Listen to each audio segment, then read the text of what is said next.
ನಮಸ್ಕಾರ ಎಲ್ಲರಿಗೂ. ಎಲ್ಲರೂ ಹೇಗಿದ್ದೀರಾ? ಆರಾಮಿದ್ದೀರಾ ಅಂದ್ಕೊಂಡಿದ್ದೀನಿ. ನಾನು ಕೂಡ ಆರಾಮಿದ್ದೀನಿ. ನಾನು ನಿಮ್ಮ ಸರಸ್ವತಿ ಪ್ರಕಾಶ್. ಇವತ್ತಿನ ಬ್ಲಾಗಲ್ಲಿ ಏನಪ್ಪ ಇರುತ್ತೆ ಅಂದರೆ, ಇವತ್ತು ಶುಕ್ರವಾರ.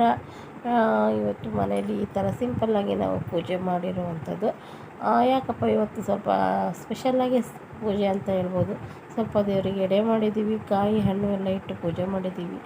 ಯಾಕಪ್ಪ ಅಂತಂದರೆ, ನಾವು ಇವತ್ತು ನಮ್ಮ ಅಂತರಘಟ್ಟಮ್ಮ ದೇವಸ್ಥಾನ ಉದ್ಘಾಟನೆ ಆಯ್ತಲ್ಲ, ದೇವಸ್ಥಾನ ಓಪನ್ ಮಾಡಿದ್ದೀವಿ. ದೇವ್ರನ್ನ ಪ್ರತಿಷ್ಠಾಪನೆ ಮಾಡಿರೋವಂಥದ್ದು 8 ದಿನ ಆಯಿತು. ಇವತ್ತಿಗೆ ಶುಕ್ರವಾರಕ್ಕೆ 8 ದಿನ ಆಯಿತು.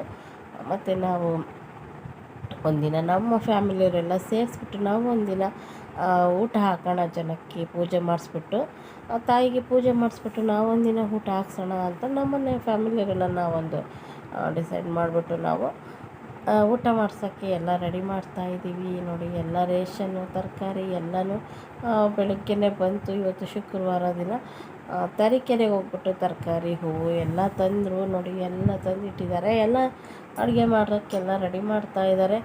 ಸ್ವಲ್ಪ ಪಾಯಸಕ್ಕೆಲ್ಲ ಉತ್ತುತ್ತಿ, ಗೋಡಂಬಿ ಮತ್ತು ಸ್ವಲ್ಪ ಕಾಯಿ ಎಲ್ಲ ರುಬ್ಕೊಂಬರೋಕ್ಕೆ ಹೇಳಿದರು ಭಟ್ರು.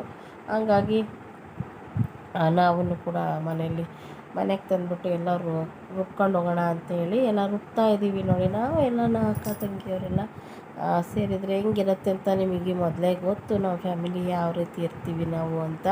ಸುಮಾರು ವಿಡಿಯೋದಲ್ಲಿ ನಮ್ಮ ಫ್ಯಾಮಿಲಿಯವರೆಲ್ಲ ಒಟ್ಟಿಗಿರೋದನ್ನು ನೋಡಿದ್ದೀರ. ನಮ್ಮ ಅವನ ಮಗಳು, ನಮ್ಮ ಅವನ ಸೊಸೆ ಎಲ್ಲ ಬಂದಿದ್ದರು. ಊರಿಂದ ಬಂದಿದ್ಲು, ಇಬ್ಬರು ಊರಿಂದ ಬಂದಿದ್ದರು. ಮಕ್ಕಳು ನೋಡಿ, ದೇವಸ್ಥಾನದಲ್ಲಿ ಯಾವ ರೀತಿ ಆಟ ಆಡ್ತಿದ್ದಾರೆ. ಅವರಿಗೆ ಫ್ರೀ ಬಿಟ್ಟಂಗೆ ಆಗ್ಬಿಟ್ಟಿದೆ. ಹಂಗಾಗಿ ಎಲ್ಲರೂ ಮಕ್ಕಳು ಖುಷಿಯಾಗಿ ಆಟ ಆಡ್ತಾಯಿದ್ರು. ನಮ್ಮ ಅತ್ತೆ ಕೂಡ ಬಂದಿದ್ದರು ದೇವಸ್ಥಾನಕ್ಕೆ. ಊರಿಂದ ಕರೆದಿದ್ವಿ, ನಮ್ಮ ಪೂಜೆ ಇದೆ, ಬಾ ಬಾ ಅತ್ತೆ ಅಂತ. ಹಂಗಾಗಿ ಬಂದಿದ್ದರು ನಮ್ಮ ಅತ್ತೆನೂ ಕೂಡ.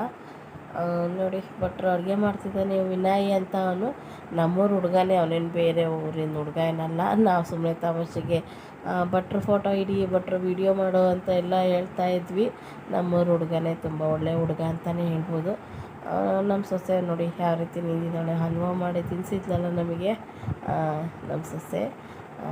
ನೋಡಿ, ನಮ್ಮ ಮಾವನ ಊರಿಂದ ಬಂದಿದ್ದರು. ನಾನು ತಮಾಷೆ ಮಾಡ್ತಾಯಿದ್ದೆ ಯಾವ ಊರವ್ರು ಭಟ್ರು ಅಂತ. ಹಾಗಾಗಿ ನಮ್ಮ ಮಾವ ನಾವು ದೂರದಿಂದ ಬಂದಿದ್ದೀವಿ, ನಮಗೇನಾರು ವ್ಯವಸ್ಥೆ ಮಾಡಿ ಅಂತ ಇದ್ದರು. ದೇವಸ್ಥಾನದ ಮುಂದೆ ವ್ಯವಸ್ಥೆ ಎಲ್ಲ ಮಾತಾಡಬಾರ್ದು, ತಪ್ಪಾಯಿತು ಅಂತ ಕೈ ಮುಗಿರಿ ಮಾವ ಅಂತ ಹೇಳ್ತಾಯಿದ್ವಿ. ನೋಡಿ, ಈ ರೀತಿ ಅಡುಗೆ ಎಲ್ಲ ಆಗಿತ್ತು ಆಲ್ಮೋಸ್ಟ್. ಅನ್ನ ಒಂದು ಬಸಿಬೇಕಿತ್ತು, ಲಾಸ್ಟಿಗೆ ಅನ್ನ ಬಸಿತಾಯಿದ್ದು ಸ್ವಲ್ಪ ಲೇಟ್ ಆಯಿತು ಅಂತಲೇ ಹೇಳ್ಬೋದು. ಯಾಕಪ್ಪ ಅಂತಂದರೆ ಪಾಪ ಅವನು ಕೆಲಸಕ್ಕೆ ಹೋಗಿದ್ದ. ಕೆಲಸದಿಂದ ಬಂದುಬಿಟ್ಟು ಅಡುಗೆ ಮಾಡೋದು ಅವನಿಗೂ ಸ್ವಲ್ಪ ಲೇಟ್ ಆಯಿತು. ನಾವು ಸ್ವಲ್ಪ ಹೆಲ್ಪ್ ಮಾಡಿದ್ವಿ ಅವನಿಗೆ.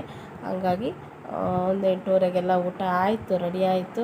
ನೋಡಿ, ಪೂಜೆ ಮಾಡಿಸ್ತಾ ಇದ್ದೀವಿ, ದೇವರಿಗೆ ಎಡೆ ಮಾಡಿಸ್ಬೇಕಲ್ಲ. ಹಂಗಾಗಿ ಎಲ್ಲರೂ ನಾವು ಬಂದುಬಿಟ್ಟು ಪೂಜೆ ಕೂತಿದ್ವಿ. ನಮ್ಮನೆ ಪೂಜೆ ಮಾಡಿಸ್ತಾ ಇರೋದ್ರಿಂದ ಆಲ್ಮೋಸ್ಟ್ ನಮ್ಮ ಫ್ಯಾಮಿಲಿಯವರೆಲ್ಲ ಇದ್ದರು.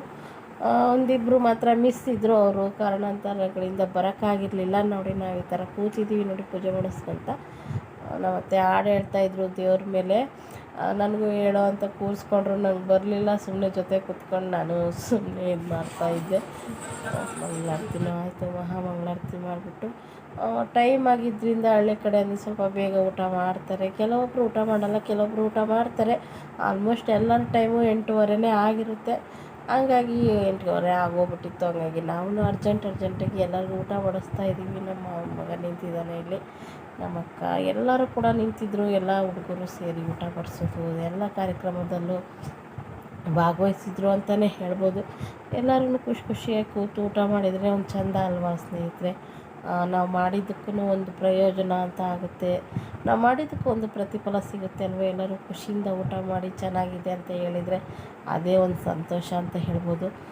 ನಮ್ಮ ಮನೆಯವ್ರು ಲಾಸ್ಟ್ ಅಲ್ಲೇ 10 ಗಂಟೆ ಆಗಿತ್ತು, 10 ಗಂಟೆ 10 ಕಾಲ ಆಗಿತ್ತು. ಆವಾಗ ಎಲ್ಲ ನಾವು ಲಾಸ್ಟಿಗೆ ಕೂತು ಊಟ ಮಾಡ್ತಾಯಿದ್ವಿ. ನಮ್ಮ ಫ್ಯಾಮಿಲಿಯವ್ರು ಲಾಸ್ಟಿಗೆ ಊಟ ಮಾಡ್ತಾಯಿದ್ವಿ. ನೋಡಿ, ಈ ಥರ ಎಲ್ಲ ಊರವರೆಲ್ಲ, ಬೀದಿಯವರೆಲ್ಲ ಊಟ ಮಾಡ್ತಾಯಿದ್ರು. ನೆಕ್ಸ್ಟ್ ಡೇ ನಾವು ಊರಿಗೆ ಹೊರಟ್ವಿ. ಯಾವ ಊರು ಏನು ಅಂತ ನಾನು ನೆಕ್ಸ್ಟ್ ವಿಡಿಯೋದಲ್ಲಿ ಹೇಳ್ತೀನಿ. ನೋಡಿ, ಈ ಮುದ್ದು ಮರಿಗಳು ಎಷ್ಟು ಬಸ್ಸಲ್ಲಿ ಆಟ ಆಡ್ತಿದ್ವು ಅಂದರೆ, ಇವಳಿಗೆ ಹಾಯ್ ಮಾಡ್ತಿದ್ದಾಳೆ, ಅವಳನ್ನ ತಿರುಗೇ ನೋಡ್ತಾ ಇಲ್ಲ.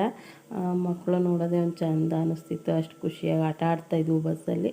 ನನ್ನ ಮಗಳು ನೋಡಿ, ಬಸ್ ಸ್ಟ್ಯಾಂಡಿಗೆ ಹೋಗ್ತಾ ಇದ್ದಂಗೆ ಶಿವಮೊಗ್ಗ ಬಸ್ ಸ್ಟ್ಯಾಂಡಲ್ಲಿ ಐಸ್ ಕ್ರೀಮ್ ಬೇಕು ಅಂತ ಆಗಲೇ ಶುರು ಮಾಡಿದ್ಲು. ಅವಳಿಗೆ ಐಸ್ ಕ್ರೀಮ್ ಎಲ್ಲ ಕೊಡಿಸ್ಕೊಂಡು ನಾವು ಬ್ಯಾಗೆಲ್ಲ ಇಟ್ಕೊಂಡು ಬಸ್ಸಿಗೆ ಕಾಯ್ತಾ ಇದ್ವಿ. ತುಂಬ ದೂರ ಜರ್ನಿ ಮಾಡೋದ್ರಿಂದ ತುಂಬ ಹೆವಿ ಅನಿಸುತ್ತೆ ನಮಗೆ. ಅಲ್ಲಿಗೆ ಹೋದ್ಮೇಲೆ ಯಾವ ರೀತಿ ಇರುತ್ತೆ ವಿಡಿಯೋಸ್ ನೋಡೋಣ.